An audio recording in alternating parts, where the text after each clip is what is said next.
प्रश्नोत्तर पाठ आलो अंधारी। लेखिका बेबी हाल। प्रश्न 1। पाठ के किन अंशों से समाज की यह सच्चाई उजागर होती है कि पुरुष के बिना स्त्री का कोई अस्तित्व नहीं है? क्या वर्तमान समय में स्त्रियों की इस सामाजिक स्थिति में कोई परिवर्तन आया है? तर्क सहित उत्तर दीजिए। उत्तर है, पाठ के इस अंश से यह सच्चाई उजागर होती है कि पुरुष के बिना स्त्री का अस्तित्व ही नहीं है।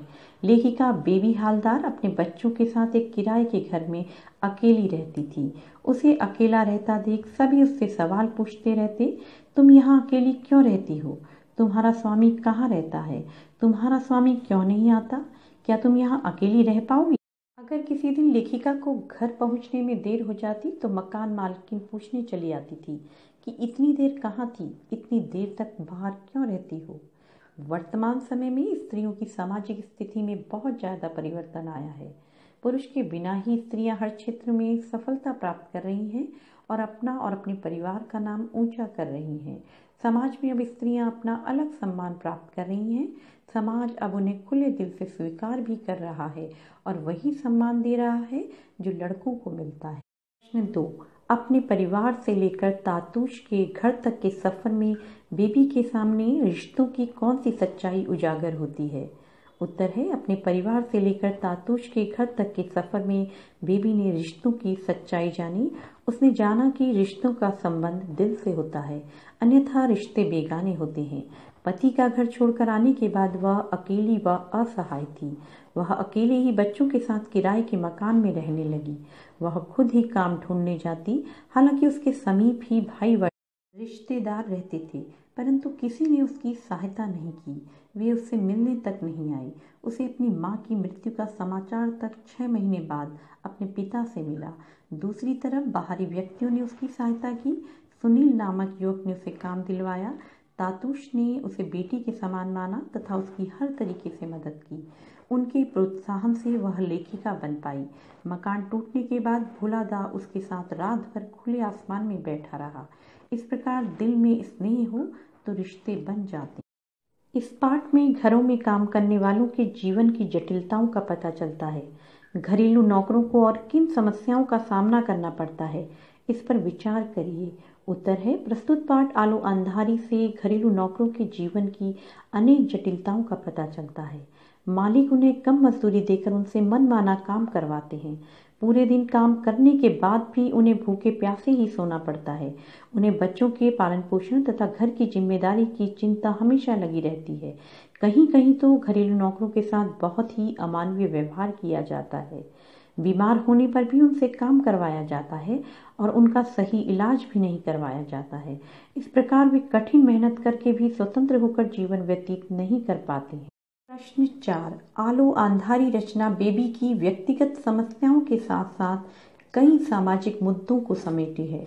किन्हीं 2 मुख्य समस्याओं पर अपने विचार प्रकट कीजिए।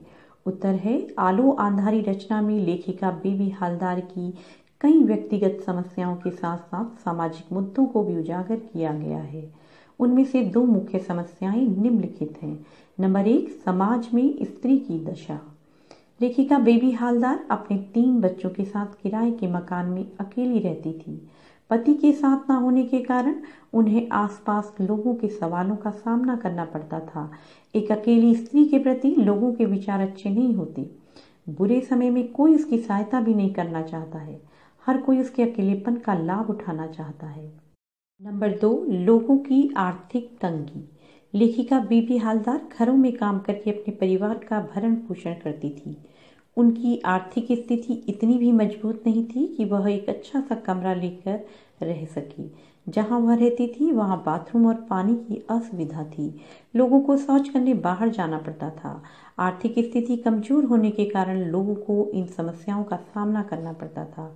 यह बस्तियों की दुर्दशा को उजागर करता है, जहां अभी भी पानी और बाथरूम की समस्या व्याप्त है। यह खासकर स्त्रियों के लिए बहुत बड़ी समस्या है। 5, तुम दूसरी आशापूर्णा देवी बन सकती हो। जेठू का यह कथन रचना संसार के किस सत्य को उद्घाटित करता है? उत्तर है, आशापूर्णा देवी ने जीवन के अभावों को झेलकर भी लेखन के क्षेत्र में सफलता प्राप्त की थी। जेठू लेखिका के समक्ष आशापूर्णा देवी का उदाहरण प्रस्तुत करते हैं ताकि उसमें नए उत्साह का संचार हो। वह इस सत्य को उजागर करते हैं कि अभावों तथा कठिनाइयों के बीच रहकर भी हम लक्ष्य की प्राप्ति कर सकते हैं। यदि कोई अच्छा लेखन करता हो तो उसे प्रोत्साहन के बल पर नई ऊंचाइयों तक पहुंचाया जा सकता है। जेठू चाहते थे कि लेखिका अपनी जीवन गाथा लिखना न छोड़े, इसलिए वह उन्हें जीवन में संघर्ष करते हुए भी लेखन के क्षेत्र में सफलता प्राप्त करते देखना चाहते हैं। बेबी की जिंदगी में तातुश का परिवार न आया होता तो उसका जीवन कैसा होता? कल्पना करें और लिखें। उत्तर है, तातुश के संपर्क में आने से पहले बेबी कई घरों में काम कर चुकी थी। उसका जीवन कष्टों से भरा था। तातुश के परिवार में आने के बाद उसे आवास, वित्त, भोजन आदि समस्याओं से राहत मिली। यहाँ उसके बच्चों का पालन पोषण ठीक ढंग से होने लगा। यदि उसकी जिंदगी में तातुश का परिवार न आया होता तो उसका जीवन अंधकारमय होता। उसे गंदी बस्ती में रहने के लिए विवश होना पड़ता। उसके बच्चे शायद नसीब ही नहीं होती, क्योंकि उसके पास आय के स्रोत सीमित होते। बच्चे या तो आवारा बन जाते या बाल मजदूर बनते। अकेली औरत होने के कारण उसे समाज के लोगों के मात्र अश्लील व्यवहार का ही सामना नहीं करना पड़ता, अपितु उसे आवारा लोगों के शोषण का शिकार भी होना पड़ सकता था। बड़ा लड़का तो शायद ही उसे मिल पाता। उसके पिता भी उसे याद नहीं करते और माँ की मृत्यु का समाचार भी नहीं मिलता। इस तरह बेबी का जीवन चुनौतीपूर्ण तथा अंधकारमय होता। आलो अंधारी पाठ के आधार पर तातुश का चरित्र चित्रण कीजिए। उत्तर है, तातुश सज्जन प्रवृत्ति के अधेड़ अवस्था के शिक्षक हैं। वे दयालु हैं तथा करुण भाव से युक्त हैं। जब बेबी उनके घर काम करने आई तो उन्होंने उसके काम की प्रशंसा की। वे उसे अपनी बेटी के समान समझते थे। वे उसे कदम कदम पर प्रोत्साहित करते थे। बेबी की पढ़ने के प्रति रुचि देखकर वे कॉपी व पेन देते हैं तथा उसे लिखने के लिए प्रेरित करते हैं। वे उसके बच्चों को स्कूल में भेजने की व्यवस्था करते हैं। उसका घर टूट जाने के बाद उसे अपने घर में जगह देते हैं। वे उसके बड़े लड़के को ढूंढकर उससे मिलवाते हैं। बाद में अच्छी जगह पर उसे काम दिलवाते हैं। जब कभी बेबी के बच्चे बीमार होते हैं तो उनका इलाज भी करवाते थे। तातुश बेबी के लेखन को अपने मित्रों के पास भेजते थे। वे कोई ऐसी बात नहीं करते थे जिससे बेबी को ठेस लगे। ऐसे चरित्र समाज में दुर्लभ होते हैं तथा आदर्श रूप प्रस्तुत करते हैं। प्रश्न 8, बेबी के चरित्र की विशेषताएं बताइए। उत्तर है, आलो अंधारी रचना की प्रमुख पात्र बेबी है। यह उसकी आत्मकथा है। उसके चरित्र की निम्नलिखित विशेषताएं हैं। नंबर 1, साहसी व परिश्रमी। बेबी पति के अत्याचारों को सहन न करके उससे अलग किराए के मकान में रहने लगी। वह लोगों के घरों में काम करके गुजारा करने लगी। वह दिन रात काम करती थी। तातुश के घर का अत्यधिक काम वह शीघ्रता से कर लेती थी। वह हर स्थिति का सामना करती है। घर तोड़े जाने के बाद वह खुले आसमान के नीचे रात गुजारती है। तो इससे पता चलता है कि वह एक साहसी और परिश्रमी महिला है। नंबर 2, अध्ययनशील। बेबी को पढ़ने लिखने का चाव था। तातुश की पुस्तकों की अलमारियां साफ करते समय वह उन पुस्तकों को खोलकर देखती थी। तातुश ने उसे अमार में बेला पुस्तक पढ़ने के लिए दी तथा बाद में कॉपी व पेन भी लिखने के लिए दिया। तातुश की प्रेरणा से उसने लिखना शुरू किया। नंबर 3, स्नेहमयी माता। बेबी अपने बच्चों के भविष्य की बहुत चिंता करती है। वह उन्हें पढ़ाना लिखाना चाहती है। तातुश की मदद से वह 2 बच्चों को स्कूल भेजती है। वह बड़े लड़के के लिए भी व्याकुल रहती है जो किसी के घर काम करता है। तातुश उसे घर लाते हैं। निष्कर्षतः बेबी साहसी, परिश्रमी, अध्ययनशील व स्नेहमयी चरित्र वाली स्त्री। प्रश्न 9, मोहल्ले वासियों का लेखिका के प्रति कैसा रवैया था?